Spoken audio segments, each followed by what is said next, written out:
People wanted those stories for years. You know what I mean? Right. I think that people wanted those stories for years, and that's just so sad on them because it's not like that.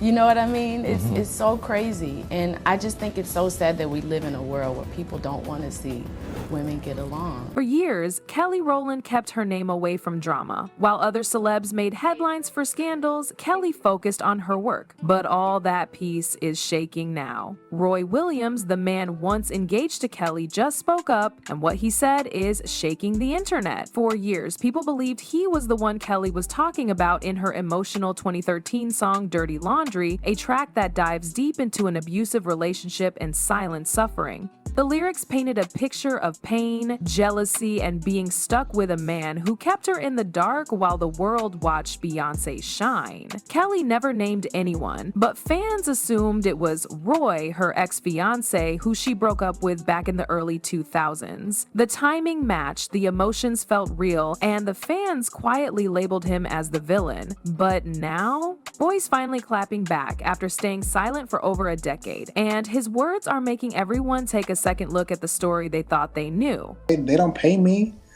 They can't affect me. You know what I'm saying? So why even fall into trap of, any of that? So I just, after talking to him, it was just like, it made the picture more clear. And I really don't have anything to say about it. I mean, I wish her well. At one time, I was in love with her and I was engaged to her, but that time has gone and, it's past, gone. When Dirty Laundry dropped in 2013, it was different. Kelly Rowland wasn't just releasing music. She was pouring out years of silence. The song was heavy. She talked about being in an abusive relationship, about feeling invisible next to Beyonce's rising fame, about crying on the bathroom floor while pretending everything was fine in public. In the second verse, she sings, "He hit the window like it was me until it shattered." That line alone made people stop. It wasn't just a metaphor. It sounded like a lived experience. Kelly was finally peeling back the curtain on a part of her life nobody saw coming, and naturally the internet started guessing. Who was she talking about? She didn't name names, but it did take long for people to zero in on Roy Williams, her ex-fiancé and former NFL star. The timeline matched. They were engaged in the mid-2000s, and the relationship ended suddenly, plus no other major public relationships of Kelly's had made headlines before or after that, so Roy got labeled. Over time, people just assumed he was the one who hurt her. He was the abusive man Kelly was singing about, and because he never publicly addressed it at the time, the belief stuck. But here's the twist. What if she wasn't talking about Roy at all? Over a decade later, Roy finally spoke. He appeared on the Pivot podcast, and without raising his voice or throwing shade, he made one thing clear. I wasn't the one who did that. He said he's heard the rumors for years. People pointing fingers, blogs mentioning his name, fans speculating. But he let it go. Until now. Because the truth matters, and he's tired of carrying a false narrative. Roy said Kelly actually told him the song wasn't about him, that they had that conversation privately, but in the public eye, the damage was already done. He became the face of someone else's abuse story just because he happened to be in the right time frame. Then he dropped something heavier. People needed a villain, and since he was a well-known man in Kelly's past and a black athlete on top of that, he fit the role perfectly. But behind the scenes, there were other men in Kelly's life that the public never heard about, men who were really behind the pain she expressed in Dirty Laundry. Roy didn't name names, but he made it clear he's not the one who hurt Kelly. And once he opened that door, fans started doing the math again. One name that's always quietly floated in the background is Jay-Z. Over the years, there have been whispers about Kelly and Jay having a strange connection. Nothing confirmed, but body language in interviews raised eyebrows. The way they interacted at events, just close enough to be noticeable, just distant enough to avoid headlines. And then fans started pointing out that Kelly's son Titan bears a slight resemblance to Jay-Z, enough to spark curiosity. Side-by-side comparisons flooded social media, and while it could easily be coincidence, it didn't stop people from asking questions. Now here's where it gets even messier. If there was something going on between Kelly and Jay-Z behind the scenes, that changes a lot. especially considering his close connection to both Destiny's Child and Beyonce. We're talking about a major power imbalance, serious betrayal, and a situation that would have forced Kelly into silence, especially with how protected the Carter empire has always been. And this theory doesn't stop at looks or rumors. It goes deeper when you start tracking timelines. There's been on the blogs, at one point you were engaged to Kelly Rowland, correct? Of Destiny's Child?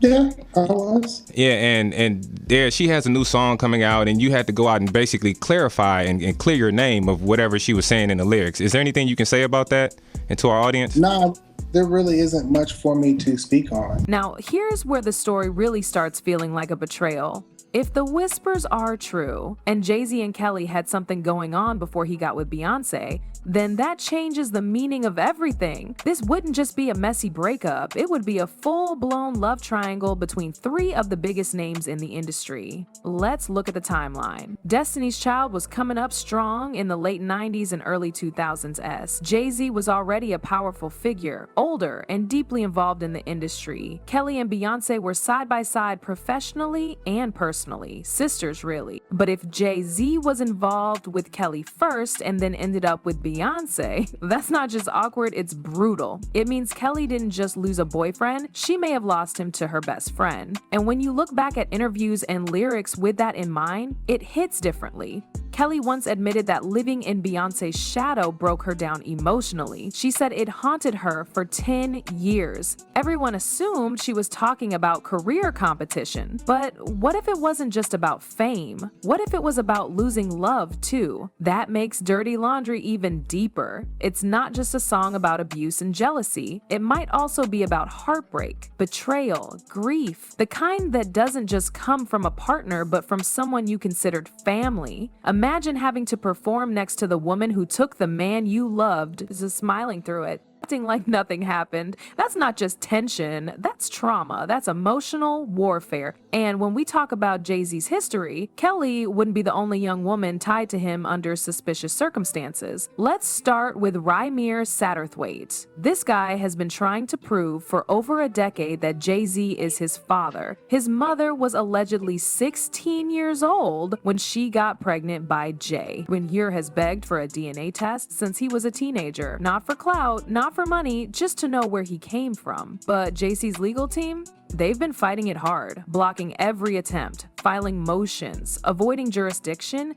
It's been a marathon of legal gymnastics just to keep from taking one simple test. If you're innocent, wouldn't you just take the test and move on? That's what makes people pause. It's not just the claim, it's how far Jay-Z has gone to avoid proving it false. And when a man in power fights that hard against a paternity test involving a teenage girl, that raises red flags. She looked at me and said, "It's incredible," and said how proud she was of me. And then said, "I never left."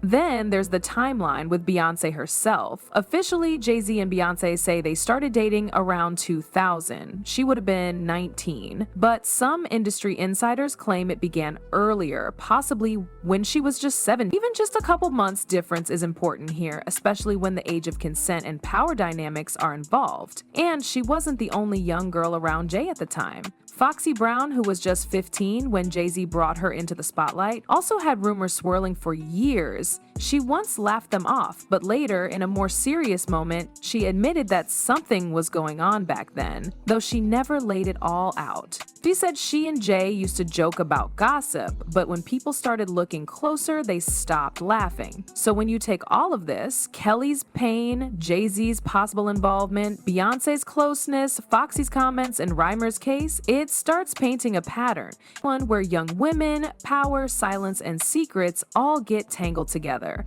And if Jay had that kind of pattern and Kelly was young, vulnerable, and right in the middle of it all, then Dirty Laundry might be darker than we ever realized. There's no such thing as a dumb question, as a stupid question. Have them, if they try to look at you crazy, look at them crazy back. Yeah. And say, "And I'm waiting for my answer."